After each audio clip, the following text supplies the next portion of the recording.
Hello, ladies and gentlemen. We're going to be taking a look at adding fractions, but with unlike denominators. You guys know that if you have a fraction like 5/7 and you have a fraction like 2/7, you know if you add those, you add the top numbers, you add the uh, numerators, and you will get the fraction that we have over here. However, when we start looking at fractions with unlike denominators, we may have a number such as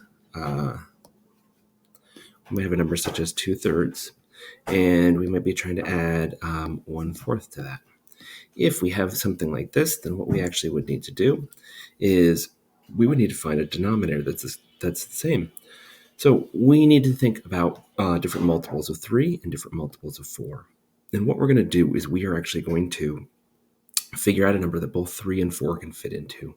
Okay, so if I think about my multiples, I know that 12 would be the common denominator. 3 times 4 equals 12. And, sorry, ladies and gentlemen.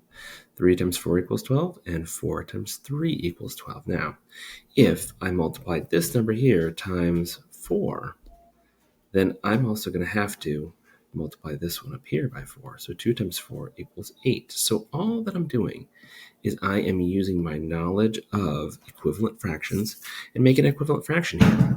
What I also am going to do over here is the same thing. An equivalent fraction, I'd multiply 4 times 3 to get 12. So 3 times 1 equals 3. So what I have done is just made two equivalent fractions. Now, if you notice, this fraction that we have now, numbers are meaning exactly the same. Okay, all we did is we changed an equivalent fraction from 2/3 to 8/12. We did an equivalent fraction from 1/4 to 3/12. So those are the exact same amount, and now we are going to try and add them. So if I add them now, 8 plus 3 is 11, and we keep our denominator the same when we add fractions. So our answer for this is going to be 11/12. So what we are going to be doing is doing a lot of different problems like that. If you think of how to find common denominators, if we have a number of 5 and 3, then what we're going to do is we're going to think about what number is a multiple of 5 and what number is a multiple of 3 that matches.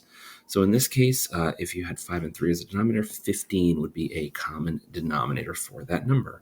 So ladies and gentlemen, we are going to be looking at a lot of these, and this will hopefully help you be able to add fractions. Thanks. Have a good day.